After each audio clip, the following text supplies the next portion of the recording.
We did that for bonds that the Chinese might not otherwise buy. Sue, who cares? The Obama administration then went to Palau and the Bahamas and gave them some money, so we were able to get rid of the Uyghurs, pass them off elsewhere. However, there were two who decided they weren't going to go anyway, and their case now is funneling its way through the courts. But aside from the court decision, what does that say about us as a people? What does that say about us as a people? You know, it reminds me of the Japanese American concentration camps. People said, oh, the people in the camps, their names are Korematsu or Hirabayashi. That's not me. It's not me, so I don't really care. Doesn't sound like my name, doesn't look like me, so it's not going to happen. And what to me makes that so reprehensible is, what was the signature of the United States of America? It's because here, there's only one race, only one religion, only one ethnicity. It's American. Because we subscribe to the same values. That is our identity. We believe in due process. We believe in the rule of law. We believe in meritocracy. We believe that the individual is the center of the constitutional universe, not big government.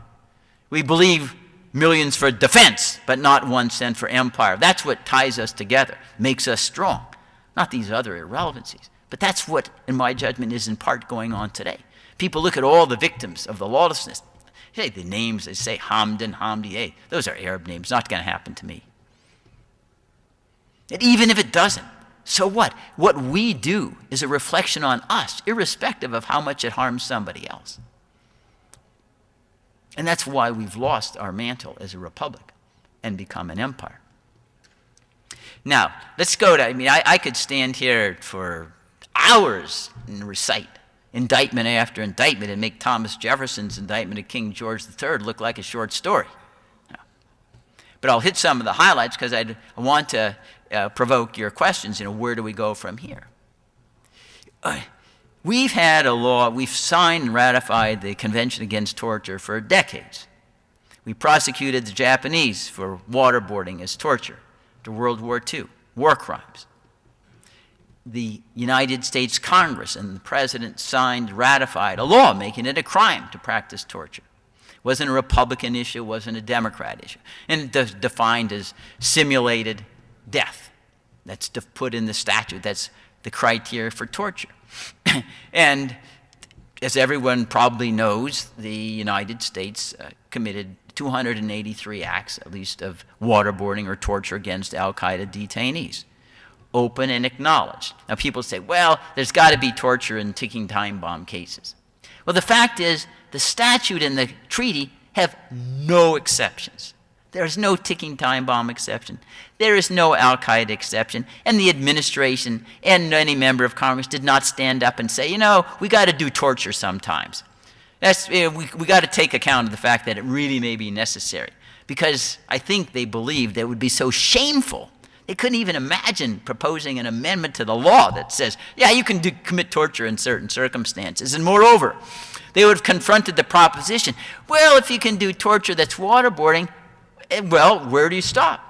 If the ticking time bomb, the ends justify the means, how about raping the detainee's wife, kidnapping his kid, the rack and the screw? There's nothing to which you wouldn't stoop. You say, well, I'm trying to save somebody. Aside from the fact that there's no demonstrated historical evidence that torture produces anything that's reliable, that you can't get through alternate means. But in any event, the story is that this open and accepted concession by the administration, committed torture. And Obama and his attorney general said, yeah, there was torture.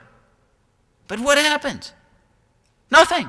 No prosecution, no pardons, no investigations, no congressional oversight, nothing. That sounds to me like the axis of evil. This is the United States of America.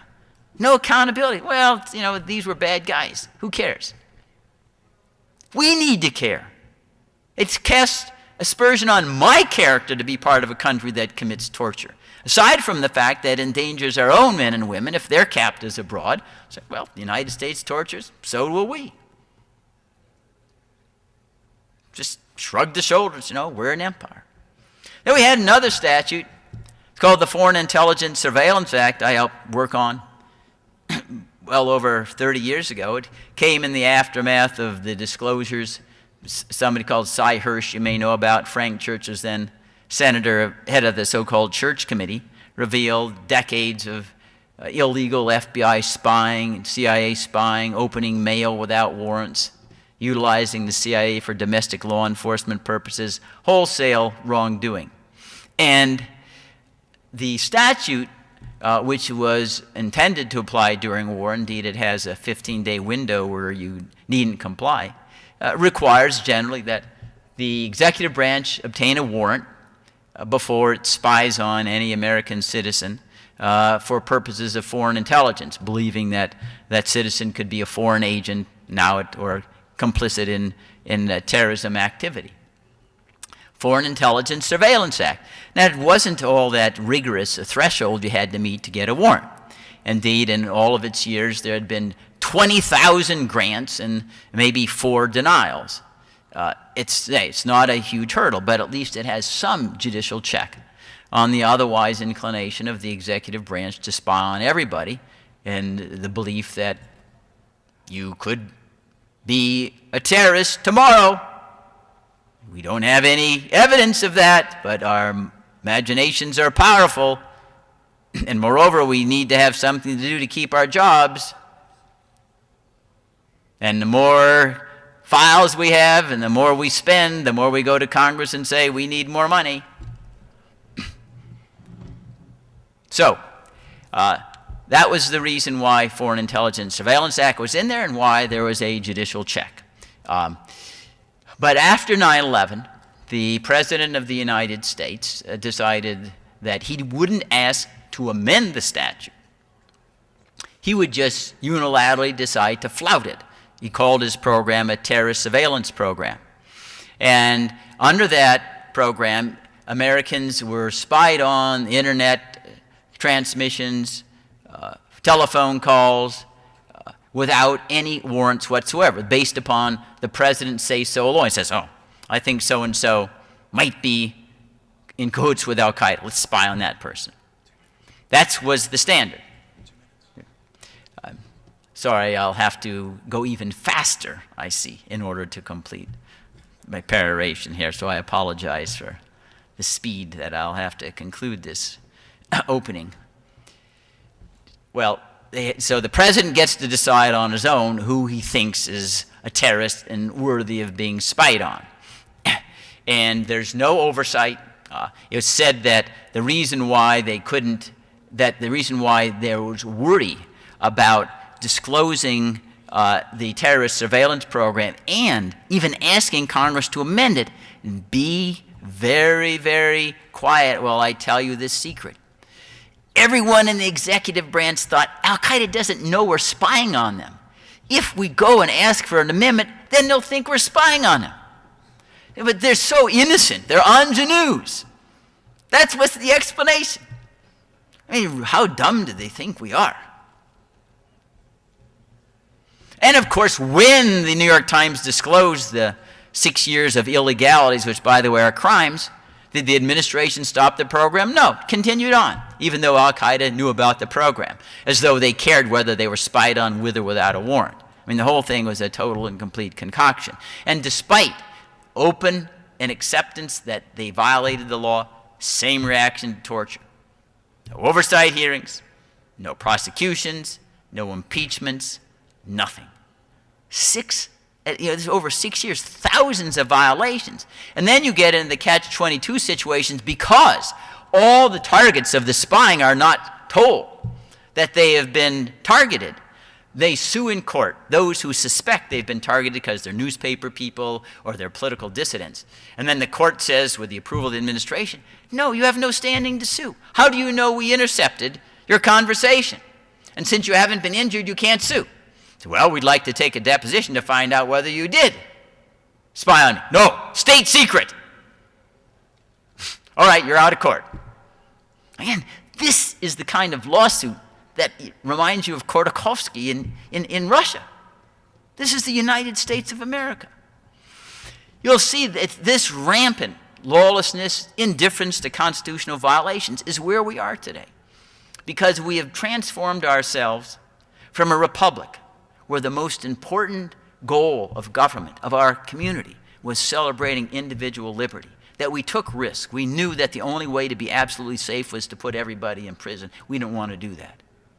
We took risks of even a Timothy McVeigh and some of these crazy people who go shoot things, because that's the nature of the human existence. Everybody is capable of sin, but we err on the side of liberty because that's the oxygen of freedom. And now we've turned that upside down. No, any conceivable risk, you declare war, you spy on it, you lock it up, you regulate it, everything. And again, the goal has gone from celebrating the individual, his opportunity to develop his faculties and endowments, to struggle with the meaning of life and to try to leave a legacy, footprints in the sands of times, as being the summum bonum of what we are about as a country. We've gone from there to, no, empire, war, conquer. The more we dominate, the better we are. That's the thrill, sort of the ghoulish glee when we got Osama bin Laden. I mean, he was a wretch, but glee? That's not the signature of the United States of America as it was born. That's not our birth certificate. And it's up to us to recapture it with those famous 3 words in the Constitution. We the people are sovereign. We the people. And before I step down from the podium, I want to underscore, not Pollyannish, naive, think that we can turn this around at any time soon.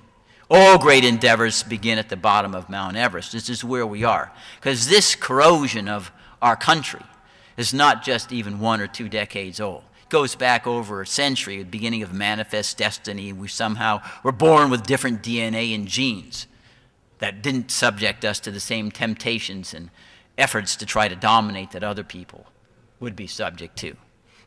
So it's going to take a long struggle, and it may not survive. It may not succeed in our lifetimes. The first people who fought against slavery for women's franchise died before anything reached fruition. But somebody, sometime, someplace has to stand up and say, this is wrong. We need to change it. And with that beginning, success is a matter of time. Thank you.